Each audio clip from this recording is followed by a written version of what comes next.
Hello. A quick disclaimer, this podcast discusses the world of wellness and mental health, but it's not a substitute for the help of an appropriately qualified professional. On with the podcast.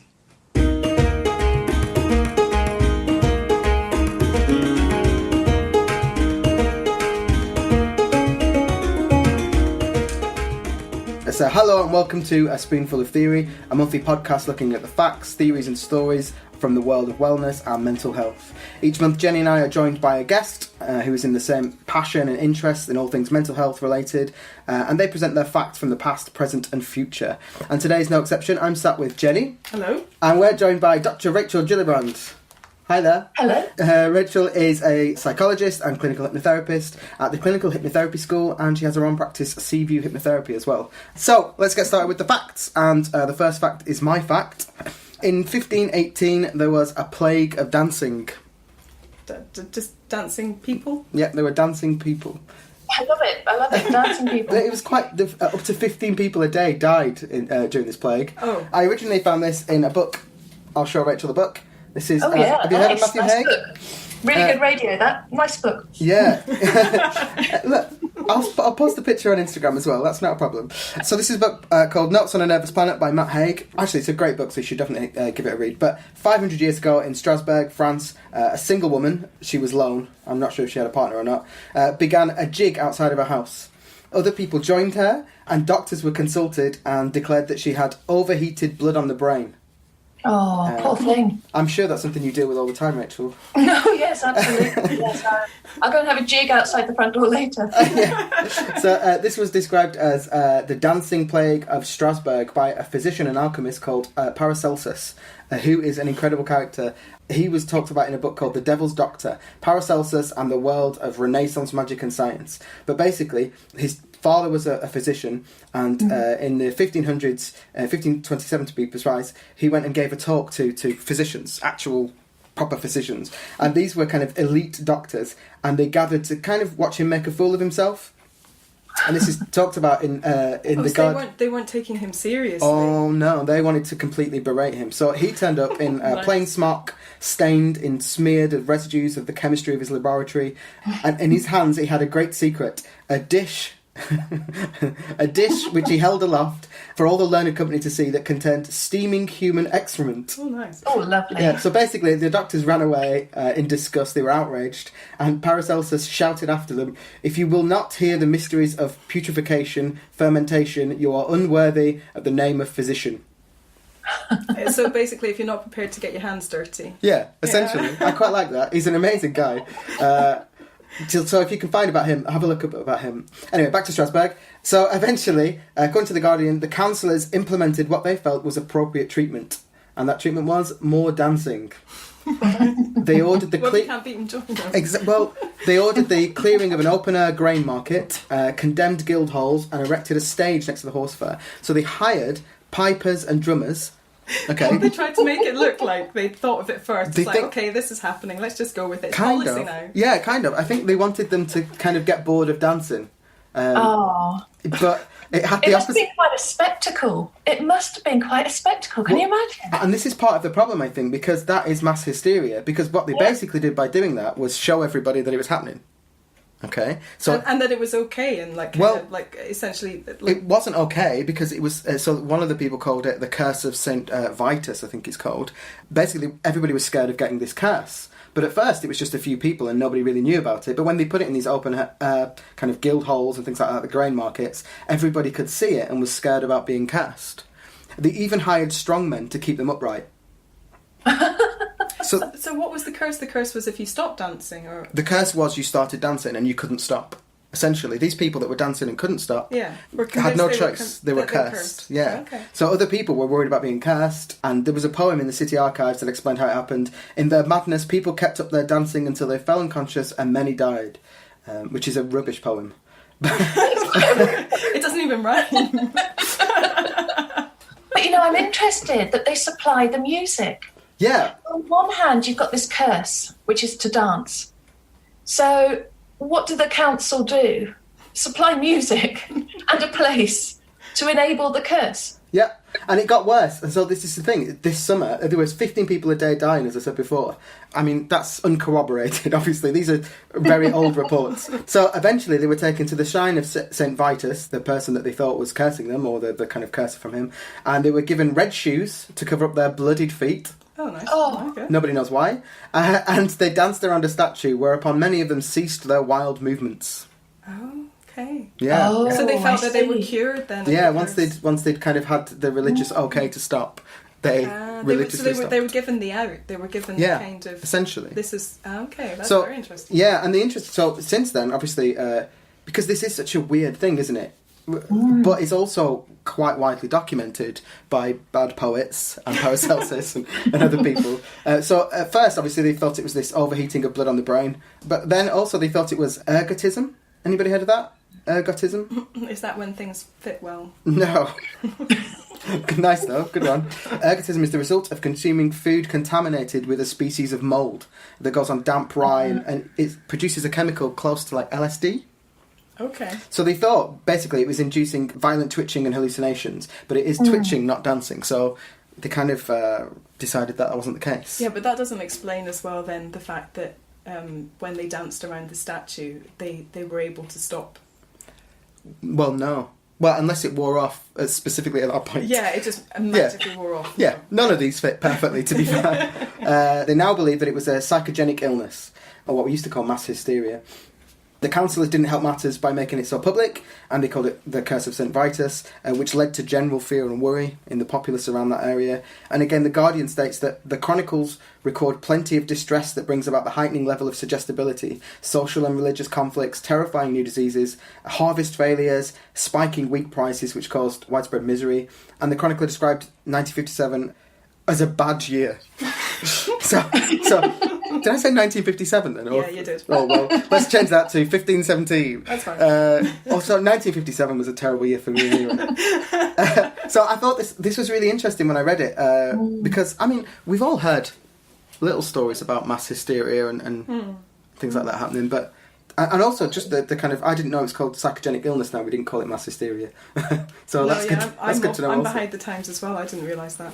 But it is interesting because this sort of behaviour of... It's almost like, oh, that's what we're doing now, is it? I saw a documentary on television about sexism, and they were talking about if somebody tells a sexist joke in the pub, and they were saying if the people around who hear it, the people who are not sexist or have no sexist proclivities, you know, everybody laughs at it, but they don't get more sexist as a result. But the people who already were a bit sexist, if they hear the sexist joke and hear everybody laughing, then when you ask them questions later on about things, their sexism has become more extreme. Right. And they start to have ideas about all sorts of things that are, really not a laughing matter. So it's interesting, I found that interesting, this idea that, well, there must have been people who weren't dancing, probably listening to the music and just watching going, well, that's interesting. I'm glad I'm not cursed. So I wonder if there's something about that, there's something in you that attunes to the fact that this is what we're doing now, this is the group thing, and this accords with something that was resonates with something within me that can be expressed in this way, and it won't affect other people. It's I think I often talk about people being a network, and we kind of ignore that these days, that we are a network, but also things are infectious. Laughter is infectious. You know, hate speech is infectious. But also, if it is infectious, then also there will be some people that are, have an immunity. So these people that didn't get, aren't sexist before they hear the racist joke, are immune to it in some senses. Whereas people that have that proclivity to it are less immune, and it's more infectious to them. Yeah. I think that's actually quite interesting as well, because you've got the why are people following this dancing in this case, and also the story of why aren't people following the dancing. And I think I've heard about the mould on the grain. Yeah. I think most of us were pretty mad come harvest because, we were very short of food. The grain that we'd stored from the year before was now mouldy. And I've heard of this kind of LSD type reaction in people over the centuries that, we would have been quite heavily hallucinating in August before the next lot of food was available to us. And, what does that bring? We have so many kind of festivals in August. Are we actually kind of reliving that kind of hysteria or almost LSD kind of experience that we were all having. Yeah. But even interestingly, without the mould, we still kind of have that. Yeah, this is it. We do continue our festivals, don't we, of the summer? Yeah, and also, I mean, this is what this book kind of talks about, this Matt Haig's book, is about the kind of social media and things like that. This is a modern story, really. This is something we can see now. I mean, it talks about social and religious conflicts, disease, harvest failures, prices increasing of food. We can all see that. A bad year. I mean, every single pop star died a couple of years ago, and that was considered a bad year. Yeah, and we had votes and all kinds of stuff. So, like, these things are affecting people now, and you see, you talk about sexism, and I assume that goes to racism and all kinds of things, but also liberalism. I suppose if somebody's talking liberally to you, it doesn't matter what the opinion is. If you agree with it to some extent, you are going to be more liberal afterwards. We do look for things that verify our experience. Yeah. And so again, it's that kind of tapping into that's already in you. For example, when we are scanning for bad news, it seems true to us. We were kind of expecting it, and I think that's why, for example, the news tends to be so negative, because that's kind of, it accords with what we might be expecting. Yeah. But I think that it does come back to what you were saying about we are a network of people. Yeah. And that's how we've survived, isn't it? That we our interaction together is incredibly important to us. Yeah. And changing all the time as well. I think that the thing about social media, there's people now that have an opinion that possibly would have been in their own little village, that opinion wouldn't have made it out. Whereas now there is definitely a group somewhere else in the world that has that same opinion. And now you've all of a sudden two groups have just joined together. Yeah. And a third group from over here and a fourth group. And then all of a sudden we've got movements here. Yeah. And we've got people justifying and gratifying themselves and going, oh, I thought I was a bit mad maybe for having this opinion. But actually, no, all these people should be eradicated. Or, no, we should go to hypnotherapy because it's real and I like the way that you've linked those two things. I'm just trying to give those two went together. I'm trying to give two opposing views here. Opposing views, okay. Yeah. Just so we're all remember clear. that. Okay, shall we move on to our next fact? Yeah, everybody okay with that? So our next fact is Jenny. Oh yes, well it's a bit of a shame really, because I thought, I'll play good dancing, that's going to be a nice cheery one. So that'll be okay with my fact, which is having children will make you more miserable. So that's a super happy fact there. I think this might be like a hidden agenda.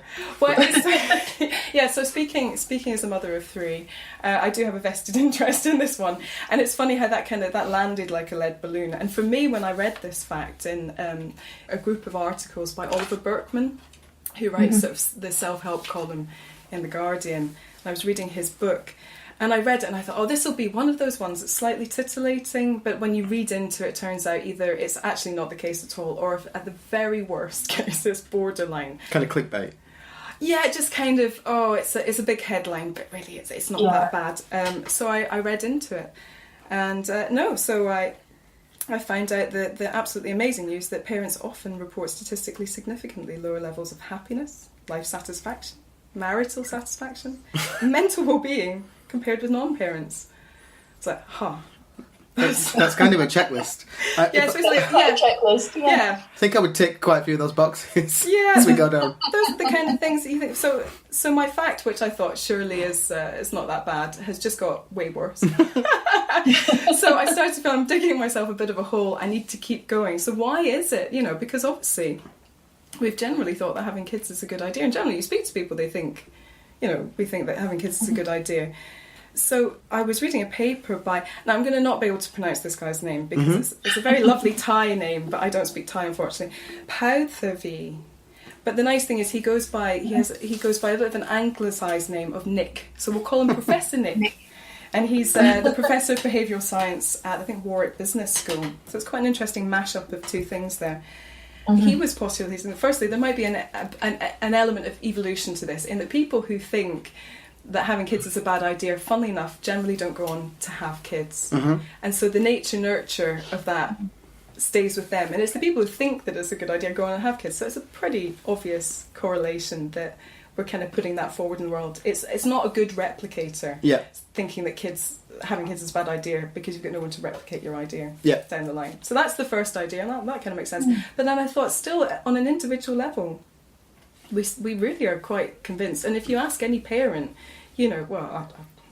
parents I would ask anyway, is having kids a good thing? And they said, well, yeah, and it's brought joy to my life. So how does that have this weird misfit with the fact that generally people are saying, when you start to ask them about the other stuff, you start to get these reported levels of actually life is quite hard, actually life is quite strenuous, actually it's quite challenging with my relationship. And this comes down to a really interesting phenomenon called the focusing illusion. And the gist, in a nutshell, the focusing illusion is nothing in life is quite as important as you think it is while you are thinking about it. So you kind of block out the rest of the world while you're thinking about that one thing? While you're thinking about it, it assumes bigger proportions in your mind and importance than when you're not thinking about it. So what that means is when you ask somebody directly about their experience of parenting, they'll think about, Johnny's first steps, or maybe when they're older, when they graduated, and maybe they fantasise about the time that they're going to teach their kid to ride a bike. And they think about these really quite epic moments, but those moments are quite rare in the scheme of things, whereas the daily grind of parenting is hard work, you know. Yeah. I nearly cried a little bit, but carry on. It's like, this is chiming a bit. So, and that's what means that when you're not thinking about parenting directly and you're asked broadly about these other things, that's when the real subjective happiness comes out. And social pressure as well, because you are kind of, it's almost like if somebody says, how are you? And you go, I'm okay. Like, you instantly, so with children, if somebody asks you about your children, you've got children as well, haven't you, Rachel? No, I don't. No. Oh, I thought you did. I thought you had a child. Sorry, but you've got students, which is just the same. So Rachel's the one in this group here saying, phew, she's the one. Dodged that bullet. yeah. But I think because obviously there are people that can't have children, and there's a lot of social pressures around children and having children and carrying on the species, and then we get into religion and all that kind of thing. But actually, so when somebody asks you, how's it going, are you enjoying parenthood? Even if you say it's a little bit difficult, you still go, but it's worth it. It's worth kind of... What happens around a lot of stuff, the focusing illusion can work both positively and negatively. So you can think about positive things like winning the lottery and be quite convinced that winning the lottery is going to change your life forever and it's going to be brilliant, having all this money.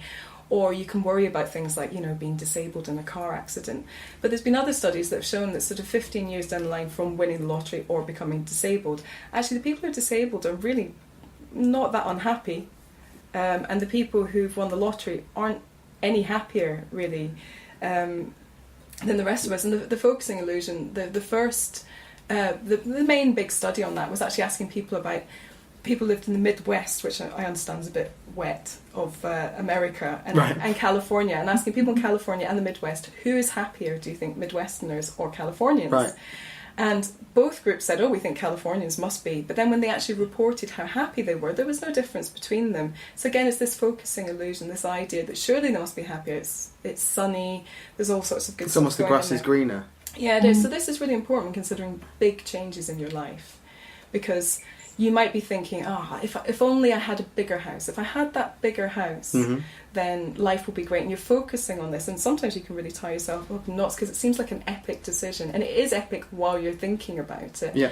But what you're missing out on is your day-to-day, moment-to-moment happiness and your general satisfaction. So it's really important to kind of to bear that in mind, that sure, you might have the big house, but now you've got to stay in a job you don't like or do a longer commute or all the other things. So, gosh, this has got dark. Oh, yes, I'm actually meaning this in a very positive way, that... If you don't focus on that, you have a happier life. Well, yeah, but also you can use it to your benefit. So, for example, if the daily grind of parenting is becoming challenging, because I thought, what am I going to do with this? That ship has sailed, I've got 3 kids now. What am I going to do? And I realised, no, absolutely, we can use this to our benefit. It's using the power of our mind again. Yeah. So if things are challenging, we can think, that is a rare moment. That time when my son said his older sister's name for the first time, and it kind of, I felt my heart explode in joy. Even now, when I think about it now, I get that hit again of that brilliance. So I can actually use the focusing, if I'm in a challenging moment because it's the nappy needs changed just before the school run, always just before the school run, then that's when to bring to mind that really big moment. So you can use it to your benefit. It's kind of anchoring. Yeah, and it is going to make you feel good. But also what it means is if you're sitting somewhere and you're thinking, God, I'm dead miserable, and only if this would happen, and only if that would happen, and look at those millionaires on their yachts. Yeah. The reality is they're not actually any happier than us, really. So long as we've got our basic needs met, we're all pretty happy. And there's been other studies that have shown that across the world, across cultures, we're all generally actually quite happy. Yeah. The people who are very rich aren't necessarily happier than the people who are poor. Again, as long as basic needs You are basically met. make do with what you've got. Yeah, and so just paying attention to what is actually making you happier in your day-to-day experience, what you're really getting pleasure from now, that's the way to go. And I think that's kind of what we all do, isn't it? That's... I think so, and I think actually coming back to the kind of social media thing too, you know, this kind of fetishization of motherhood, this kind of the imagery around the perfect moments. Go onto social media and it's absolutely full of darling little Johnny doing this wonderful little thing. And I can imagine that parents must just look at that and just think, your life is so much better than mine. You know, why is it that your family life is constructed of these sunlit golden moments all the time and mine isn't? And so I guess if you kind of start reflecting too, thinking, just a sec, my life doesn't look like that, then you're going to start seeing that drop, aren't you, in mood, in feeling of quality of life, the perfect homes, you know, the perfect scenarios that are so false. Yeah, 100%. I mean, especially indoors. I mean, I look after my son quite a bit, and so we're kind of getting snippets. Social media is kind of a way into the outside world. It's kind of, you know, the way you communicate if you can't actually get out of the house because you've got your child there having a nap, and you kind of you go on and like, yeah, everybody. To be fair, I look at the single people having fun on holidays more. But if you see these, you do see these pictures of other parents and think, wow, you're a really good parent. Mine's been screaming all morning. Oh my gosh, I'm a bad parent. And you do kind of start putting yourself in these categories. But there is stuff out there. There's a blog called Renegade Mothering that I really like. I don't really read blogs a lot. I'm not a sort of avid reader of blogs, but this one captures my imagination because she does talk about. Yeah. She's got this really nice balance. There's a lot of sweariness in it, which is very real. But she does get this balance between this is really, really difficult, but this is beautiful. Yeah. And I really like that. And this sharing of these sort of things with filters on them, so everybody's kids looks perfect and sparkling. I have a filter. They call it the Ben filter, my friends. Really? Honestly, yeah. I make everything a little bit yellow, apparently. I didn't realise, but they went, oh yeah, we call it the Ben filter. Thanks, guys. And is that how you see life generally? Yeah, my eyes are really bad. Okay, so our last fact, our third fact is you, Rachel. So this I found really interesting. So we are all hypnotherapists, and we use hypnosis in our therapy. But it's still slightly unusual, I think, in terms of the general public aren't quite sure what hypnosis is. And, you know, often our first kind of appointment is actually about explaining what we're going to do, and that it's not this strange kind of stage show that will happen. We're not going to click our fingers and suddenly everything will be all right. In fact, hypnosis has been going for, I don't know, about 150 years or so, probably more. But in terms of being written about, this isn't a new therapy. Yeah. But I was delighted when I found this wonderful story about essentially kind of a relaxation class being used in a girls' school to help them cope with their nerves. Because in the 1800s, kind of 1850 onwards, there was a real concern that women had too many nerves, and these nerves needed controlling, because otherwise, you know, they'd get up to all sorts of things, like go off for walks on their own and read unsuitable books. And sounds so like women, to be honest. Nerve training was introduced into the schools so that these girls could manage themselves better. And during this process, 2 girls had complete nervous collapse, apparently. And what was really interesting is that this activity involved the girls lying down in the gymnasium floor and controlling their breathing. And controlling their breathing enabled them to kind of control their muscles, kind of relax their muscles, their bodies, and just give them a moment's peace and quiet. But for 2 of these girls, it was all too much. And so they fell into complete and utter nervous collapse. But the newspapers picked up on this and claimed that hypnotism had been used and their nervous systems completely shattered. It was doubtful that these girls would ever recover from being asked to lie down and breathe and relax their muscles. And in fact, one of the papers wrote that girls should never be prevailed upon to take physical exercise because, it isn't good for them. And I think this is absolutely fantastic, this kind of notion that exercise is too much and lying down breathing is too much for young women. In fact, one of the medical doctors who was brought in to verify the newspaper's claims that these women were being pushed too far said that this type of training was absurd and sure to produce injurious results. And he warned that girls in school should not be taught that they have any nerves. Which I rather like. But fortunately, the principal of the school was really keen on this exercise for the girls, and he thought it was very wise, actually, that women should know how to use their bodily strength and how to save it for the moments that really matter. So rather than wandering around in hysteria, you should save your energy for when things really matter. And my favourite quote of all, the New York World, it declared that it was kindly thought to give systematic training to the nerves of the young women so that they wouldn't be wishing themselves dead every time the weather or some other unreasonable thing, such as a husband, is disappointing. I'm glad that he was working on that. I am, as a disappointing husband, this is something that should definitely bring back. You must train your wife in nerve control. But isn't it wonderful? I mean, it's one of those things that kind of started with this notion that women mustn't exert themselves and they mustn't show any kind of emotional peaks of energy or hysteria, they called it, that we mustn't have any extremes of emotions. We must just sit there nice and quietly and let our husbands get on with it.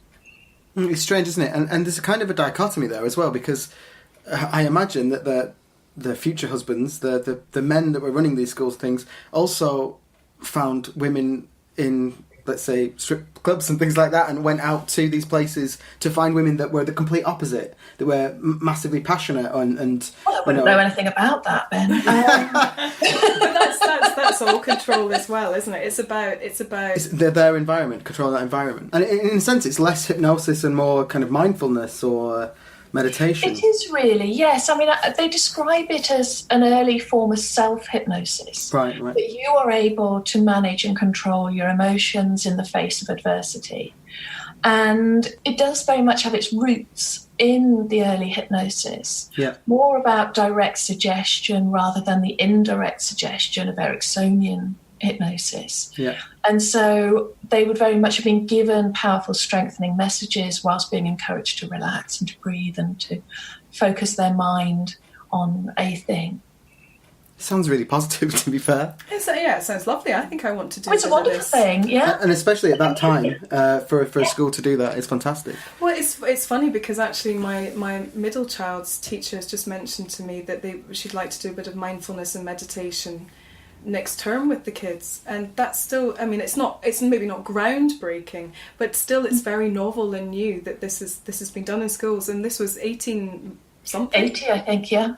Yeah, and they were doing it then, so they really were. There's a lot to be taken. If they were thinking that then, this school must have been had some other really good ideas. Yeah, and there's still people that worry about it though as well in schools. Yes, so if you said mindfulness is a buzzword, we're allowed to use that. And yes. We talked about, there is a fact that you were going to bring in at some point about how long mindfulness really goes back. It's been around for a long time. But if you then called it hypnosis, if I said I was going to go and do hypnosis in schools, it would be a lot more difficult to get that kind of past. I've certainly had that. I was speaking to someone recently about speaking at a conference, and they were very open-minded, but they just wanted to check in about how I'd be presented and how I would present things, because they're aware that, especially in a very open forum, there was people coming from all different backgrounds, and it was quite interesting feeling as somebody who's a complementary therapist, as somebody who does nothing but good and certainly no harm. It's interesting how nervous people can be around that they just wanted to make... It was almost political about how I would present things and what I would do, and would I do some hypnosis, because maybe people wouldn't like that. Right. And other people... I've heard of people not liking mindfulness because it's seen as coming from Buddhists, so therefore it's religious. So in other contexts they say you shouldn't be bringing in religious stuff, even though I think mindfulness is very... It's mindfulness minefield. Yeah. It's funny, people are still, now still very, whoa, and in the media, these things are reporting the kind of, whoa, what's going on there? We're a bit nervous about that. It must be difficult for the public because there is a lot of different strains of hypnosis. Being an unregulated industry, there are people that are very good at it and people that aren't very good at it. So it must be difficult for them to figure out who's who. Yeah, but then also the with that, from the professional, exactly, as well, But also the Darren Brown to the therapy room.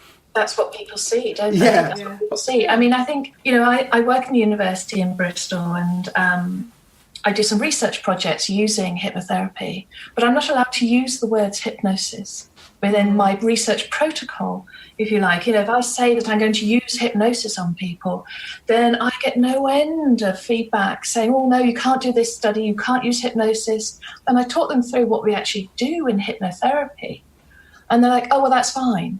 Well, yes, of course it's fine. It's a legitimate therapeutic technique. Yeah, it's fine, just don't use the word. Because you don't use the word, I know. Yeah. But as soon as the word hypnosis goes in, the ethics committees start firing up. And it's really extraordinary how embedded this fear is of hypnosis.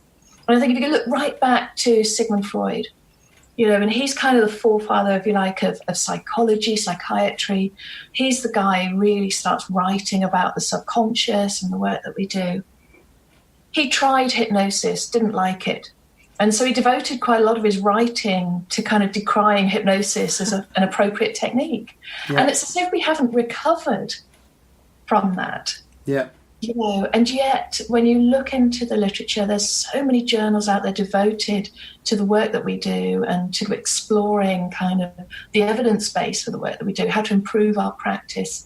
It's extraordinary that still the word hypnosis kind of brings that kind of almost Freudian horror of somebody is going to tap into something I don't know exists inside me and bring it to the fore. That's it, isn't it? And in a lot of ways, that's kind of true. That strength exists, and you kind of don't realise it if you're suffering from anxiety or depression or something like that, low mood.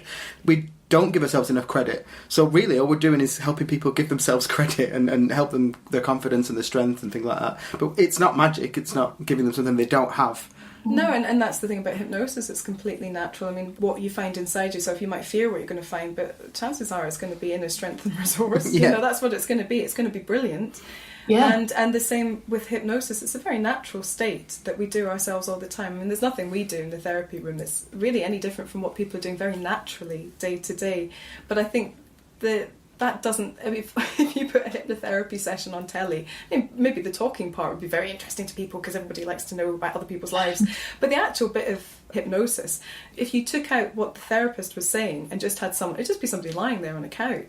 So it's way more interesting to put hypnosis on the stage and light it up and make it blingy. But also to make it like you don't have control, that mesmer, isn't it? The kind of... Well, to make the hypnotist seem like they've got this superpower and it's like something really freaky that this really special person, invariably in a purple shirt, can do. I watched with big collars. I don't know why, but even hypnotherapists have big collars. Do they? I don't understand it, but yeah, we do.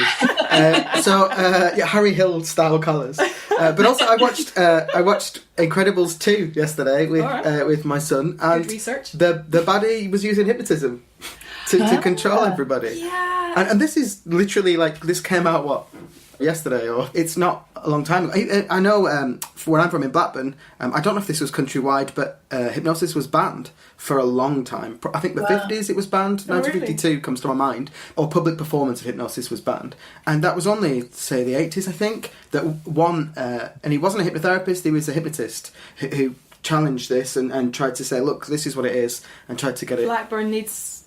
It's got it now. but he wanted to put a show on. Essentially, he just wanted to put a show on, and he was like, "Look, I'm not hurting anybody. This is what it is."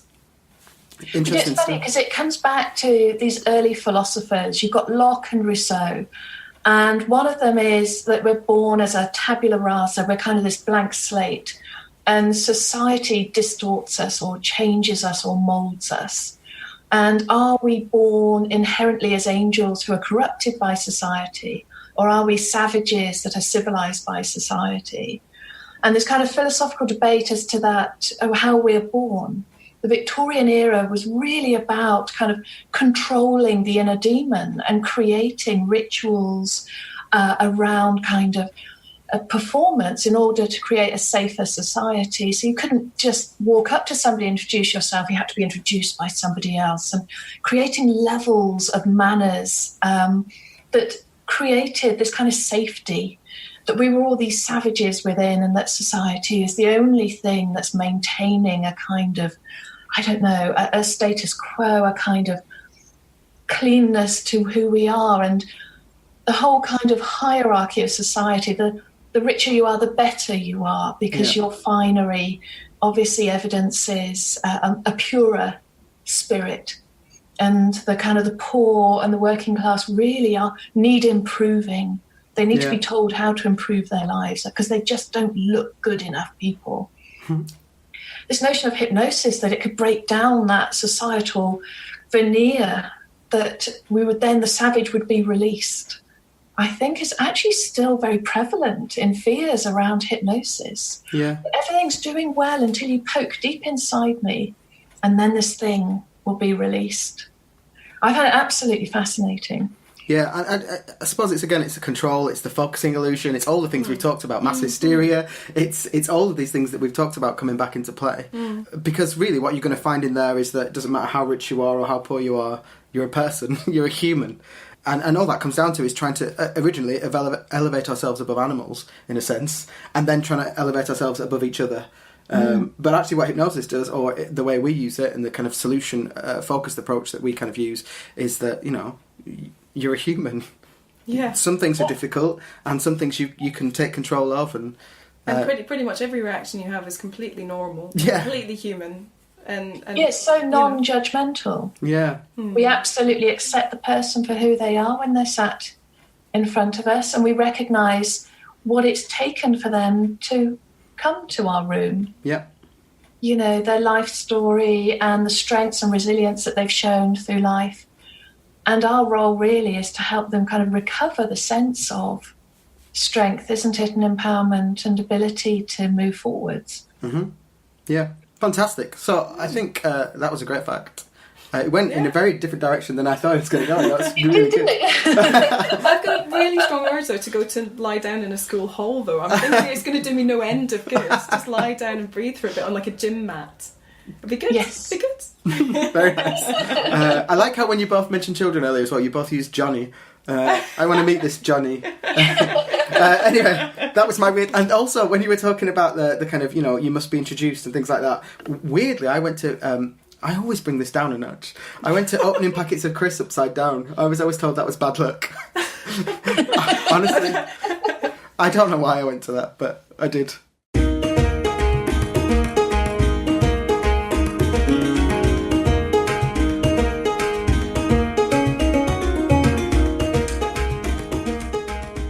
So we'd like to say thanks to Rachel Gillibrand for joining us today. Thanks, Rachel. Thank you. I really enjoyed it. If you'd like to follow us on social media, you can follow Ben on Twitter. @GMHip. You can check out my website, that's Jeni, spelled Jeni, Nelson.co.uk, and Rachel on Twitter. @CBUHypno. Brill. All one word.